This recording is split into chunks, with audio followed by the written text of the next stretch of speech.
siqaret mənim stresimi azaldır. Artıq hətta 30'lu yaşlara qədər enir. Stresin bizə o verdiyi xəstəliklər o qədər ciddi xəstəliklərdir. Bu insanın əsəbi olması, yaddaşının azalması, diqqətini toplaya bilməməsi, işdə əvvəlki performansını göstərə bilməməsi ilə özünü göstərir. Bildiyin depressiya olmuş ola bilər. Stresin yaratdığı xəstəliklər sırasında biri də Alzheimer xəstəliyidir. Varmı bunun müalicəsi müasir tibbdə? Sadəcə dərman içməklə deyil. Bu ən şanssız insandır. Xroniki stresin müasir həyatda yaşadığımız problemin beyin üzərində xəstəliklər yaratdığı göstərir. Salam dostlar, hər vaxtınız xeyir olsun. Demə YouTube kanalında Sağlam Həyat layihəsi davam eləyir. Bugün biz stressdən danışacağıq. Hər bir adam yəqin ki, bundan əziyyət çəkir. Xüsusən də böyük şəhərlərdə yaşayan insanlar stresin nə olduğunu bilirlər. Tıxaclar falan, nə bilim, həyat tərzi. Ona görə də bu haqda danışacağıq. Qonağımız isə uzman nevroloq Nailə Ələkbərovadır. Nailə xanım, xoş gördük sizi. Xoş gördük sizi, salamlayıram hər birinizi. Çox aktual bir mövzudur. Stres əslində ilk başda kiçik bir kəlmə kimi. Hamı deyir, mənim stresim var, bugün stresliyəm. Amma bunun həqiqətən fərqində deyil ki, bu stresin altında olmaq nə deməkdir? Bəzi adamda ümumiyyətlə stresin nə olduğunu bilmir, amma elə bilir ki, stressdədir. Bəli. Yəni ümumiyyətlə gəlin elə oradan başlayaq ki, stres nədir? Stres ümumiyyətlə stressor dediyimiz bizə stres verən müəyyən şeylər var. Bunlar insandan insana dəyişə bilir. Mənə əsəb verən, stres verən şey sizə eyni təsiri göstərməyə bilər. Amma ümumiyyətlə hamımıza ortaq müəyyən stres verən faktorlar var. Bunlar müasir həyat tərzi yaşayan hər insanda demək olar ki, eynidir. Hər birimiz burada Bakı şəhərində yaşayırıq və hər birimiz iş insanı olaraq səhər evdən çıxırıq, gəlirik işə. İşə gələnə qədər artıq yolda bir tıxacın olması, hansısa bir sürücünün etdiyi müəyyən bir manevra bizə həqiqətən də təsir edə bilər. Və yaxud işə gəlirik, işdə müəyyən problemlər olur, işçilərlə, iş gördüyümüz qarşı tərəf müqabilləri ilə və s. və bütün bunlar təsəvvür edin mütəmadi olaraq təkrarlanır. İnsan bir də işindən çıxır, evinə gəlir.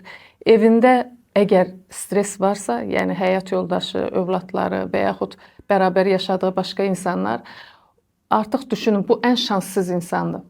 Çünki işdə hər birimizdə stres var. Evdən bayırdakı həyatımızda. Bir də evdə əgər biz rahat edə bilmiriksə, evdə əgər oturub rahat çayımızı içə bilmirik, yemək yeyə bilmirik, söhbət edəcəyimiz bir insan yoxdur. Bu artıq o insanın zaman içində xəstələnməsi üçün bir zəmanətdir. Bəli, yəni evdə də insan artıq stresə məruz qalırsa, yəni insanın demək olar ki, bütün günü qanında onun beyninə zərər verə biləcək stres hormonlarının yüksək olması deməkdir. Bu isə insanın artıq nevroloji xəstəliklər var, onlardan qaça bilməməsi mənasına gəlir.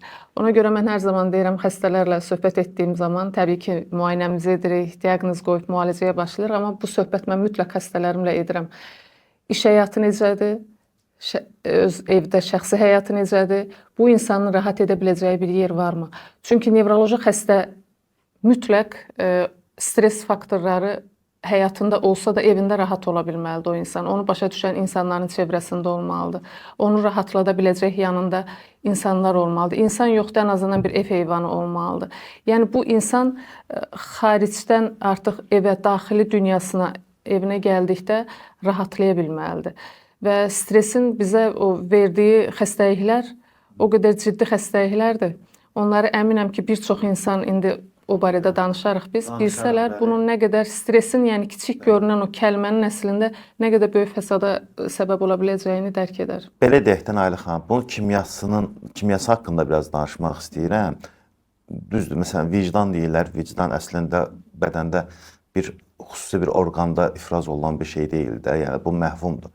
Və yaxud da başqa şeylər, hisslər falan. Stresin bədənimizdə hardasa bir istehsalı mı var? Məsələn, kortizol hormonudurmu bu stres? Yəni, bu necə baş verir? Necə olanda o kortizol hormonu, belə deyək də, artmağa başlayır? Ümumiyyətlə, biz hər hansı bir stres faktoruna məruz qaldıqda, Bahadur bəy, bizim beynimizdə müəyyən biokimyəvi dəyişikliklər gedir. Stres hormonunun təsirindən əsasən beynin 3 bölgəsində zərər görməyə başlayırıq biz. Bunlar əsasən bizim ən həssas bölgə olan yaddaş bölgəsidir, hipokampal bölgə. Sonra bizim hisslərimizlə əsasən də qorxu, həyəcan hissi ilə əlaqədar olan amigdala bölgəsi və bizim beynin ön payı ilə alın payında yerləşən prefrontal korteks dediyimiz bölgə ilə əlaqədar. Bu bölgələrdə nə baş verir? Zaman içərisində bu xroniki stresin təsirindən həcmin kiçilməsi. Yəni insanlar eşitmisiniz, bəli, beynin quruması baş verir bu hissələrdə. Və ona görə uzun müddətli stres, uzun müddətli dediyimiz nə qədərdir? Təxminən uzun müddətli stres keçirən insanlarda depressiya xəstəliyi yaranır. Və uzun müddətli insan stres məruziyyəti altındadır və artıq 3 il, 4 ildir bu depressiya keçirirsə, bu zaman artıq beyində qeyd etdiyim bölgələrdə həcmin kiçilməsi, quruması baş verir. Beynin quruması da bu bölgələrdə özünü ilk başda nə ilə göstərəcək? Bu insanın əsəbi olması, yaddaşının azalması, diqqətini toplaya bilməməsi, işdə əvvəlki performansını göstərə bilməməsi ilə özünü göstərir. İndi çoxları deyəcək ki, məndə depressiya yoxdur, stres var. Bu depressiya hər kəsdə özünü eyni şəkildə göstərməyə bilir. Gizli depressiya dediyimiz əslində depressiyanın olduğu həkim tərəfindən ortaya çıxarıldığı növü var.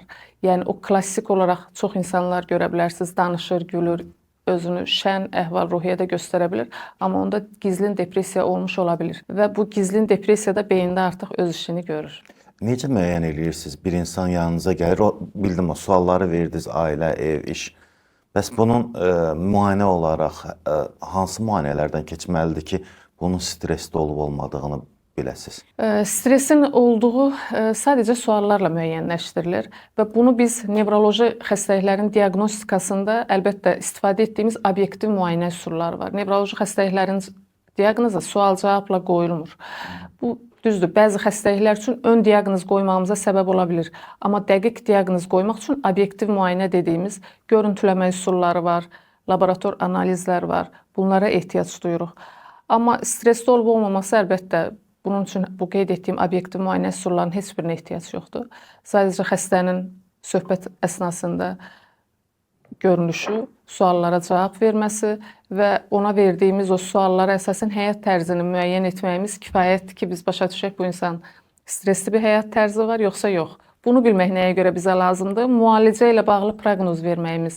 Eyni zamanda xəstə yaxınlarına nələri tapşırmağımız lazımdır, nələri dəyişik etmək lazımdır, bunları bildirmək üçün. Nailə xanım, təkcə bu həyat şəraitini yaxşılaşdırmaqla, mühiti yaxşılaşdırmaqla stresi aradan qaldırmaq olar, yoxsa məsələn mən bildiyimə görə stres hormonu çox ifraz olunanda bədəndə maqnezium əksikliyi də yaranır.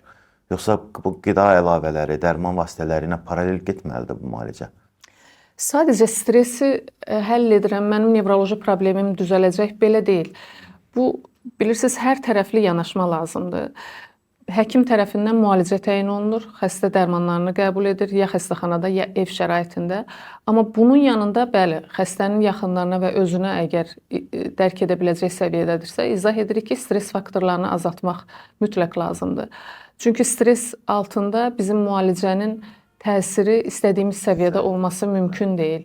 Ona görə vacibdir. Stres faktorları azaltmaq bilinçli bir insan üçün mümkündür əlbəttə ki. Çünki biz stresi yox edə bilmərik, düzdür? Nə işimizdə, nə şəxsi həyatımızda varsa bir stres qaynağı, onu tamamilə yox etməyimiz çətindir. Nə yoldakı tıxacları biz həll edə bilərik, nə işimizi başqa bir şəkildə qura bilərik yenidən.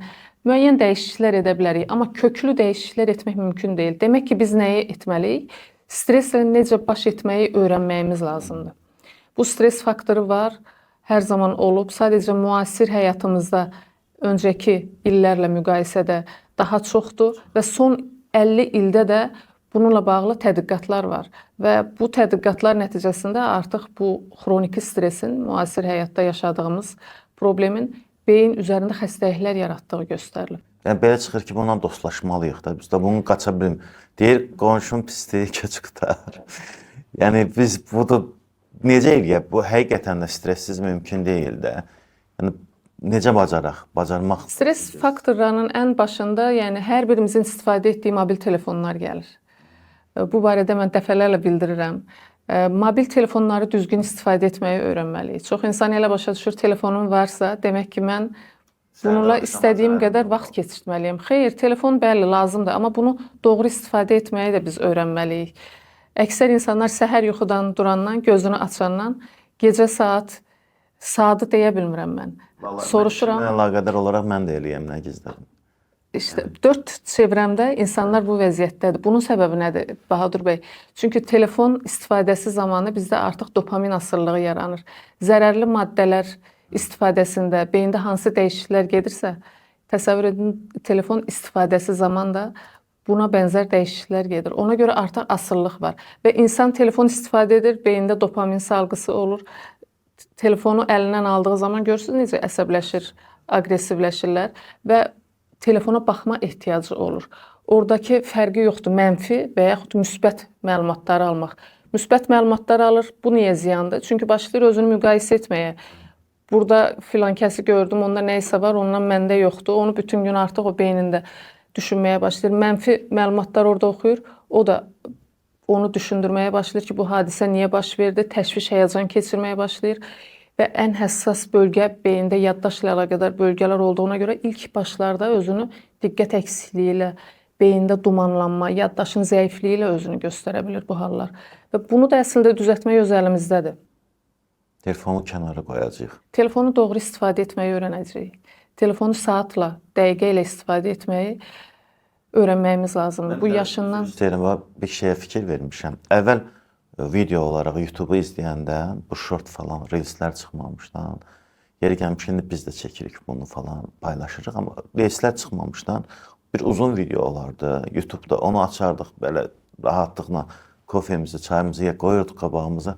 10 dəqiqə, 15 dəqiqəlik videoya baxırdıq. Ondan qabaqda televizor idi də. İndi siz demişkən, adam elə istəyir, bu müasir dövrün təsbihisi deyirəm də mən bunu. Adam elə istəyir çevirsin, istəyir çevirsin. Baxırsan ki, sən heç bunun dəxli yoxdur. Sən yatmaq istəyirsən əslində, sabah işə getməlisən, amma çevirmək. Yəni, siz demişkən, bu beyində bir dopamin salgısı yaratdığı üçündür də, bu düzdürmü? Bəli, o zaman biz zövq almağa başlayırıq. Zövq almağa başlayırıq. Həyatda bütün hər şeyi unudursunuz, düzdür? Telefon izləyirsiniz, sizinlə əlaqəsi olmayan, həyatda heç vaxt tanımadığınız və qarşılaşma ehtimalının olmadığınız insanlardır. Amma onu izlədiyiniz zaman həyatınızda öz görməli olduğunuz işləri, problemləri, hər şeyi unudursunuz. Çünki beyində dopamin deyilən maddənin salgısı zamanı xoşbəxtlik və o həzz duyğusu dediyimiz bir şey olur və onu insan davamlı olaraq istəməyə başlayır. Yəni, telefon mənim yanımda deyilsə, hal-hazırda sizinlə söhbət edirəm. Sizinlə söhbəti bitirdikdən sonra təsəvvür edin, mən yenə telefon almağa başlayıram və yenə telefonda baxım görüm nə çıxdı xəbərlər, kim kimə nə yazdı, nə dedi, onun axırı necə oldu və s. Bunu izləməyə başlayıram. Əslində, bu bir asılılıqdır. Yarım saat ayırıb günün sonunda bir Telegram kanalına baxsan, bütün ölkədə nə baş verdiyini bilərsən. Çox zaman məndən inciyirlər. Bəzi insanlar zəng edirik, telefon götürə bilmir və s. və ilə axır. Mən özüm telefonu məhdud istifadə edirəm. Çünki əks halda artıq yaşaya biləcək səviyyədə özümü tuta bilmərəm, başa düşürsünüz? Sosial mediaya çox az vaxt ayırıram. Sadəcə öz səhifəmlə bağlı, öz maarifləndirmə videolarımla bağlı artıq digər insanları demək olar ki, təqib etmirəm, edə bilmirəm çünki. Bunun üçün artıq limit var məndə. Zənglər üçün istifadə edilir, o da yenə məhdud sayda. Çünki bizim beynimiz olduqca həssas bir orqandır, Bahadur bəy, və beyin elə bir orqandır ki, yoldan çıxmağa çox müsait bir orqandır. Beyin daim bizi pis işlər görməyə, daim bizə zərərli olan nə varsa onları etməyə dəvət edir. Ona görə gərək biz bir qədər iradəmizi, məntiqimizi ön planda tutaraq buna imkan verməyək. Əks halda gözümüzü açırıq ki, artıq işdən keçib, stres faktorlarından baş edə bilmirik, dərman içirik və çıxış yolunu bunda görürük. Xeyr, sadəcə dərman içməklə deyil, sadəcə başqa hansısa həyat tərzi etməklə deyil. İlk başla elə telefon istifadəsindən başlamaq lazımdır. Sosial medianın da... Ən təhlükəli olaraq telefonu görürsünüz. Bəli, hal-hazırki dövrdə ən təhlükəli telefonu. Çünki ona bağlı olan artıq bizim digər problemlərimiz yaranmağa başlayır. Stresin başında məhz hazırki dönəmdə bütün insanlar üçün, bütün yaş dövrləri üçün keçərlidir, telefon gəlir. Mənim yanıma gələn 70 yaşında, 80 yaşında insanlar var. Saat 3-4 TikTokda video izləyirlər. Və mən onun müalicəsi ilə məşğulam. Əgər mən onun yaxınlarına, özünə izah etməsəm ki, bu vərdişi artıq bizim dayandırmamız lazımdır, o zaman etdiyim müalicənin hansı faydası ola bilər? Siz müəyyən şeyləri dediniz, amma məsələn, Ən çox tövsiyə olunanlar arasında meditasiyadır, yoga falan kimi, piyada gəzintilər dəniz kənarında falan. Bunlar necə təsir edir stress? Əlbəttə onları da etməyimiz lazımdır, amma bütün bunlar nədən qaynaqlanır Bahadur bəy? Vaxtı düzgün bölə bilməyimizdən. Bizdə insanların əsas problemi vaxtı düzgün bölə bilməmədir. İşimizə hansı vaxtda ayıracağıq? Səhər idmana hansı vaxtda ayırmamız lazımdır? Telefon istifadəsi üçün hansı vaxtda ayırmamız lazımdır və bunlardan, bu plandan kənara çıxmamaq önəmlidir. Digər çox öhdəliklər özlərinə götürən insanlar var. Yox deməyi öyrənə bilməyən insanlar var. Hansı ki, düşünürlər ki, haqqında müəyyən mənfi fikirlər formalaşa bilər. Bütün bunların hamısını kompleks şəkildə yanaşaraq etmək lazımdır. Yəni biz bugünkü gündə hər bir şeyi ölçülü istifadə etsək, bunun içərisinə əlbəttə daxildir qeyd etdiyiniz kimi təmiz havada yürüyüş, meditasiya və s. bunlara vaxt ayıra bilərik. Amma vaxtı düzgün bölməsək, bunun heç birinə biz vaxt ayıra bilmərik. Yəni, bir də stresin yaratdığı xəstəliklər sırasında bir də Alzheimer xəstəliyidir. Varmı bunun müalicəsi müasir tibbdə? Alzheimer xəstəliyi müalicəsiz kimi əksər insanlar tərəfindən bilinir. Bilirsiniz, bu xəstəliyin mərhələləri var. Son 5 ildə Alzheimer xəstəliyi ilə bağlı maarifləndirməni çox daha artırmışıq. Çünki daha öncələr bu xəstələrin bir psixiatrik xəstəliyi olduğunu hesab edirdilər. Yəni ağlını itiribdir, yaşlanıbdır və yaxud depressiyadadır və yaxud müalicə edilə bilməyən bir ağıl zəifliyidir, yaddaş zəifliyidir və s. Alzheimer xəstəliyi ilə bağlı son illərdə çox ümid verən yaxşı xəbərlər alırıq artıq. Bununla əlaqədar konfranslarda son tədqiqatların nəticəsi olaraq həm yeni dərmanların çıxması, eyni zamanda xəstələrin bilirsiniz, əksəriyyəti bizə nə zaman müraciət edir? İş işdən keçəndən sonra. Yəni, ya orta mərhələdə, ya son mərhələdədir. Xəstəni yaxınları gətirib və yaxud gətirə bilmir. Xəstə xəstəxanaya yerləşdirilir, yerində dəyərləndiririk biz o xəstəni. Bu hallarda, bəli, Alzheimer xəstəliyinin müalicəsi üçün verdiyimiz dərmanlar sadəcə xəstəyə baxan insanın iş yükünü azaltmaq üçündür. Yəni, o xəstənin yaxşılaşması üçün deyil, geriyə dönüş mümkün deyil. Çünki beyində quruma ilə gedən bir xəstəlik olduğuna görə artıq o beyin hüceyrələrinin geri gətirilməsi mümkün deyil o mərhələlərdə. Amma məqsəd və hədəfimiz nədən ibarətdir? Son illərdə edilən müsbət yöndə tədqiqatlar da onu göstərir ki, xəstələri biz ilkin mərhələdə diaqnozunu qoymağı bacarmalıyıq.